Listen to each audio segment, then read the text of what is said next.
Salut tout le monde, j'espère que vous allez bien. On se retrouve enfin pour la guidance sur les énergies masculines et féminines, afin d'équilibrer ces deux polarités qui vous composent. Mais je vous rappelle aussi que ce tirage peut très bien résonner dans la relation que vous entretenez. Donc peu importe le nom que vous lui donnez, que ce soit flamme jumelle, lien d'âme, connexion karmique, tous ces liens ont tous un point commun finalement, ils viennent vous transformer. Donc vous savez ici, il n'y a pas de prédiction.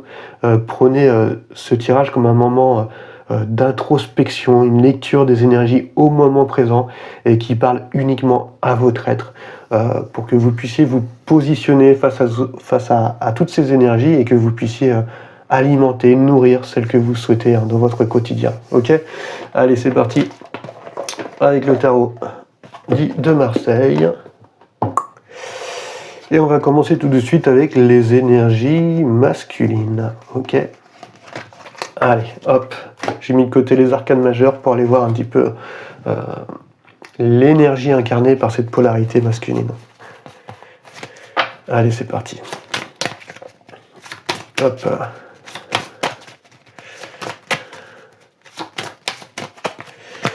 Allez, hop. Une carte pour le masculin et une carte pour la féminine. Hop. Alors, l'arcane du diable pour le masculin. Ok, c'est pas une mauvaise carte, numéro 15. Hop. Et l'arcane de la justice, numéro 8 pour la féminine. Ok. Alors, qu'est-ce qu'on voit ici avec l'arcane numéro 15 pour la polarité masculine? On voit en fait ce diable qui avec deux petits diablotins qui sont ici, qui sont un peu mains liées derrière, avec un licol aussi, qui sont un petit peu enchaînés. Donc là, elle est tombée dans son côté, on va dire, lumineux. Je préfère prendre cette carte dans sa belle énergie. Le 15, c'est ce côté où on est appelé à s'éveiller à sa responsabilité, à la manière dont on vit sa vie. C'est le côté où on suit ses désirs, mais on agit en conséquence. Voilà.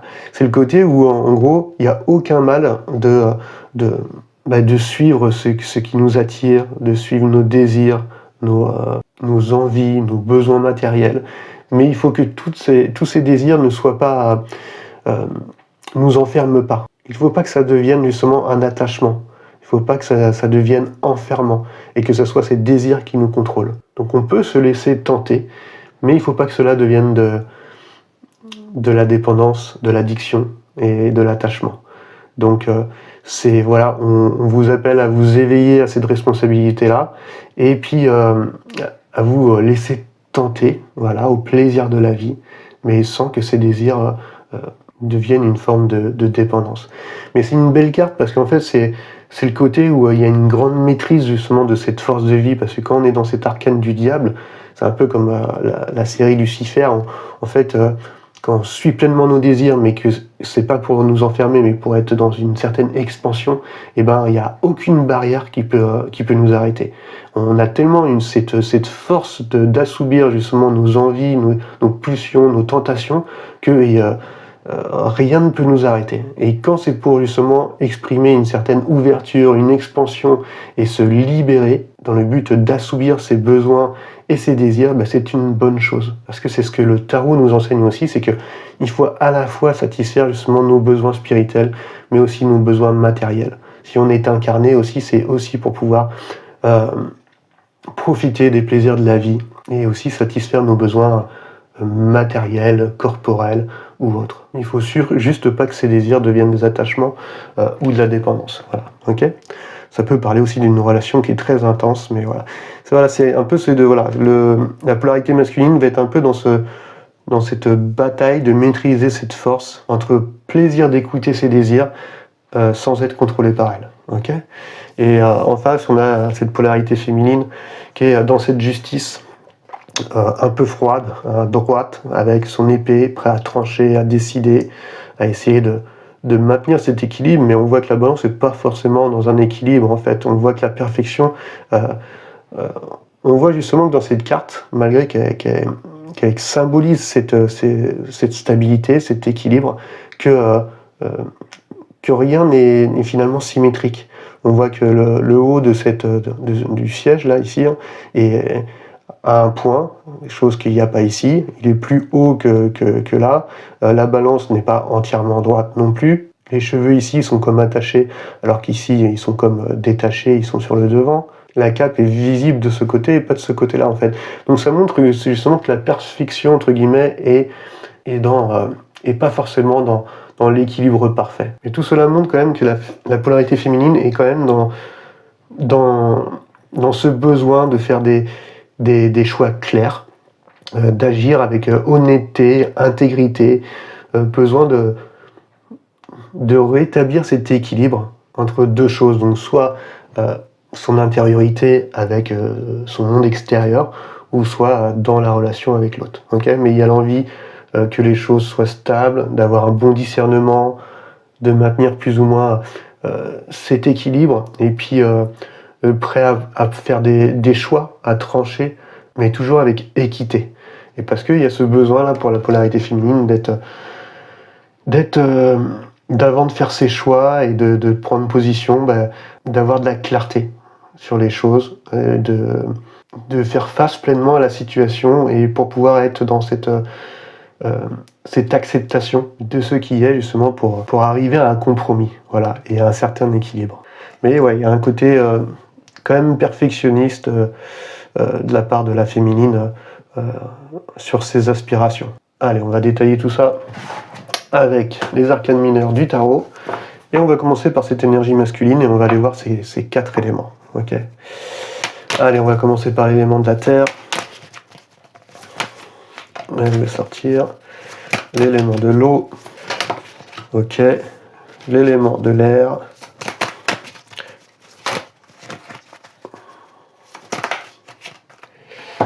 Hop. Voilà. L'air. Hop. Et le feu à la fin. Donc là, on a le roi de bâton. On a le 10 de coupe, le 9 d'épée et le 7 de coupe. Alors, le roi de bâton qui est tombé à l'envers. Le roi de bâton, c'est un homme qui est honnête, un homme d'influence, qui est très magnétique, solaire, qui est reconnu dans l'action. Il n'a pas peur de prendre des décisions importantes, d'aller de l'avant, de mettre les choses en mouvement. Quelqu'un qui est optimiste, qui est résolu, c'est un conquérant dans l'âme en fait. Et puis il a une très grande confiance en lui-même, ce qui lui permet justement d'aller à l'action, d'appliquer ses connaissances et puis et d'être dans cet enthousiasme pour réaliser les choses. Donc là, dans la matière, peut-être que justement, on va conseiller à votre polarité masculine ou au masculin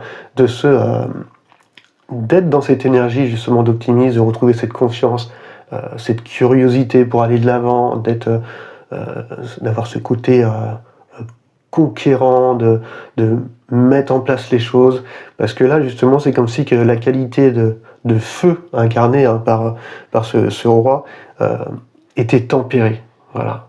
Et donc c'est ce qui fait qu'il peut avoir un manque de confiance ou d'action ou d'honnêteté ou encore de responsabilité à prendre des décisions importantes qui est un peu freiné, voilà, dans la matière au niveau du masculin, voilà.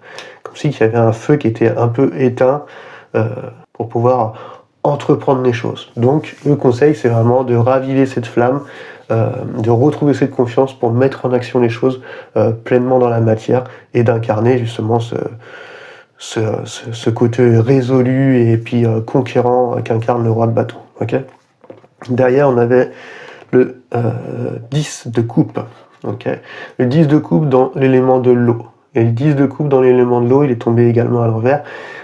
Normalement c'est l'harmonie familiale, c'est l'amour qui est partagé, c'est l'union, c'est la prospérité, on va dire, émotionnelle. Et donc là, à l'envers, c'est pareil, c'est le côté qui va être un peu déséquilibre, on va dire, familial, le côté où on n'est pas en sécurité émotionnelle. Et donc là, pareil, on va donner comme conseil justement de raviver également cette flamme pour mettre les choses en action, pour faire en sorte que c'est l'amour ou que c'est la relation que vous souhaitez avoir soit durable, en fait. Et que peut-être c'est le désir du masculin, c'est de retrouver cette harmonie, soit familiale, soit relationnelle, soit sentimentale, un besoin de retrouver cette harmonie, d'être dans cette, on va dire, prospérité justement émotionnelle, dans cette estime de soi et de l'être aimé, et pour être vraiment dans cette abondance émotionnelle, avec des échanges sincères, fluides, avec ce plaisir d'aimer, de se sentir aimé, de rayonner justement, et de profiter pleinement de ce bonheur en fait, et de cette harmonie. Et ça, c'est un désir profond qu'a le masculin, mais il y a peut-être un déséquilibre dans la sphère relationnelle qui fait que ça l'empêche pour l'instant d'être dans cette harmonie et d'être dans ce contentement, cette abondance émotionnelle et cette sécurité affective. Ok. Juste derrière, on avait, là, elle est tombée à l'endroit, donc c'est une bonne chose, dans l'élément de l'air, tout ce qui touche en fait à nos idées, à nos pensées, à nos croyances et à la manière de communiquer. Et là, elle est tombée dans son côté lumineux. Le 9 d'épée, en fait, c'est le côté où on a cette volonté de se libérer d'un poids. On a ce côté où toutes les expériences souffrantes du passé nous permettent aujourd'hui de se réveiller et de se soulager ce poids. Et comment on y arrive justement? C'est en s'exprimant. En exprimant ce qui nous pèse pour justement alléger notre esprit, notre mental. En fait, on va accueillir ce qui nous fait du mal, ce qui nous tracasse, ce qui nous rend anxieux. On va transformer en fait cette anxiété en conscience pour alléger notre esprit. Voilà. Et ça va passer par le fait de se libérer de tout ça, d'être dans l'acceptation, et puis de tourner la page, de lâcher le passé, et puis et finir à la fin par cultiver de belles pensées. Et là, le masculin est dans cette énergie justement d'accueillir tout ça et de se laisser traverser par ces émotions cette souffrance, ces souffrances du passé, pour se libérer de tout ça, afin de retrouver vraiment un esprit allégé. Okay. Et derrière, on avait dans cet élément de feu, on est tombé sur le 7 de coupe. Le feu, en fait, c'est tout ce qui va nous pousser à mettre en mouvement les choses. C'est l'écoute de ses désirs, de sa créativité, de ses passions. C'est ce feu intérieur qui nous pousse à passer à l'action. Et là, on est tombé dans le 7 de coupe. Et le 7 de coupe, c'est cette abondance en fait d'options qu'on va avoir devant nous, qui va nous permettre de nous ouvrir pleinement émotionnellement, en fait, de nous ouvrir pleinement à ce qu'on veut vraiment. C'est comme si que le masculin était à l'écoute un petit peu de son intuition, et qu'il avait une sorte d'inspiration qui l'appelait à choisir une vision de lui-même à incarner. Comme si qu'il y avait son feu intérieur qui le poussait,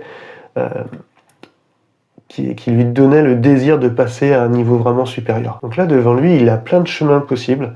Il a une sorte d'abondance d'options qui lui permet d'être dans l'imagination, de visualiser les choses, de se projeter, mais on va l'appeler à être aussi dans cette patience pour faire un choix réfléchi, pour aller vers des plans à long terme. Mais ouais, dans l'élément de feu, c'est vraiment ça, le 7 de coupe, c'est ce désir vraiment de passer aussi à un niveau supérieur. On a le 6 de coupe, le 6, je le dis tout le temps, c'est le plaisir déjà de s'aimer, de faire ce qu'on aime. Et il y a une autre coupe qui se rajoute là au milieu, qui est justement un désir de passer à une étape supérieure. Mais qui résonne justement avec notre cœur. On est dans les coupes qui résonnent vraiment avec la sphère émotionnelle et relationnelle. Ok. Allez, on va aller voir. On va aller voir maintenant les 4 éléments pour l'énergie féminine. C'est parti. Elle a voulu sortir. On a le 5 d'épée. On a l'as d'épée pour l'élément de l'eau.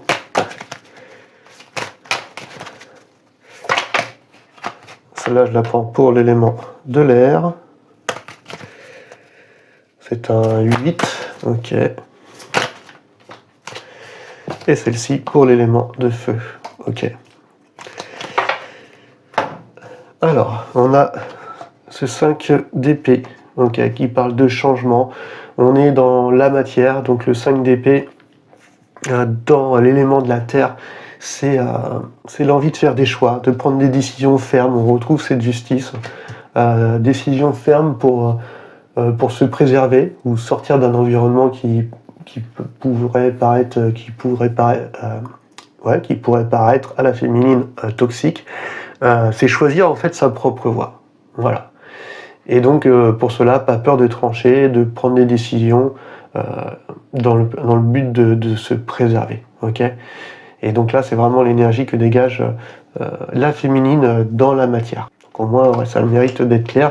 Et derrière, dans l'élément de l'eau, donc peut-être que ça touche à la sphère émotionnelle, on voit cette envie, encore une fois, de se détacher du négatif, de trancher, toujours ce besoin de clarté et de vérité, que les décisions soient claires, qu'il y ait des révélations, en tout cas pas peur de faire une rupture nette aussi avec le passé aussi non plus. La féminine a besoin de sincérité, de mise au clair émotionnel, besoin de vérité de cœur.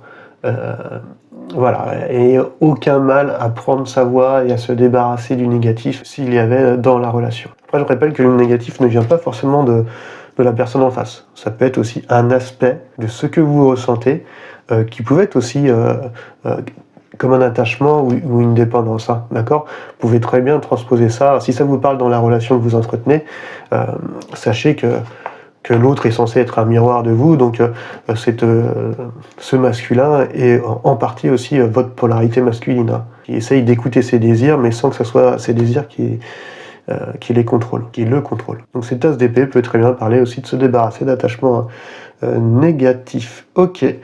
Et donc là, on a ce 8 pour l'élément de l'air. Tout ce qui touche à la sphère, aux idées, aux pensées, à vos croyances, tout ce qui vient de la tête en fait, et à la manière de communiquer. Et on voit qu'il y a un grand besoin de mouvement, de rapidité, l'envie peut-être d'une communication rapide, de se déplacer,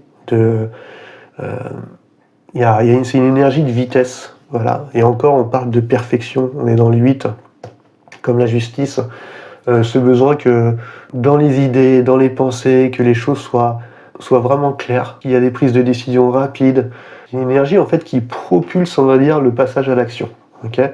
Et dans le but d'aller vers un nouvel intérêt, vers une voie plus alignée, de faire des choix, débarrasser de tout ce qui peut être toxique ou d'attachement négatif. Donc dans la tête de la féminine, les idées sont claires et les décisions peuvent être prises très rapidement, car il y a cette rapidité de penser, de prendre des décisions justes, équitables, et de se débarrasser de ce qui ne résonne pas avec elle. Okay ? Et derrière, on a, donc pareil, hein, cette polarité féminine peut très bien parler la polarité du masculin. Voilà, le côté féminin du masculin qui ressent ce besoin de trancher, de retrouver aussi cet équilibre et de se débarrasser du négatif. Et puis derrière, on a dans l'élément du feu, on a tiré ce 8 de denier, okay, qui parle encore de perfection et de discipline. On voit que la féminine est beaucoup dans cette envie de rééquilibrer, de stabiliser les choses et dans ce perfectionnisme. Donc le 8, c'est vraiment cette maîtrise du travail, de vouloir entreprendre les choses, mais en les faisant bien. Il y a une grosse persévérance, en fait, dans ce que souhaite la féminine, et elle a cette énergie, ce feu, pour construire, pour évoluer, pour avancer, pour apprendre de nouvelles choses. Et vraiment ce désir d'avancer, et cette détermination là qu'incarne la féminine pour pouvoir prendre sa voie et rétablir l'harmonie. Pendant que le masculin, lui, va batailler entre c'est vraiment cette énorme force qu'il a en lui, d'écouter, d'assouvir tous ses besoins et ses désirs, sans que cela devienne de l'attachement, de l'enfermement ou de la dépendance. Mais on voit vraiment que chez le masculin, il y a l'envie vraiment d'atteindre un but plus élevé, d'incarner un petit peu une version de lui-même, mais plus évoluée, et le désir vraiment de passer à un niveau supérieur, et ça va passer aussi par ce besoin de retrouver avec ce 9 d'épée, ce soulagement, revenir à l'essentiel, se réparer, se guérir, mais en exprimant pleinement ce qui pèse, pour pouvoir alléger son esprit et transformer toutes ces peurs, cette anxiété en pleine conscience, afin de pouvoir commencer petit à petit à cultiver de belles pensées, pour enfin retrouver justement cet équilibre, cette confiance en soi, cet enthousiasme, voilà, ce dynamisme pour entreprendre des choses, et retrouver cet équilibre dans la sphère relationnelle, et aussi cette sécurité aussi émotionnelle. Ok ? En tout cas, j'espère que cette guidance vous aura parlé, et moi je vous souhaite un très bon mois de novembre. Allez, ciao ciao.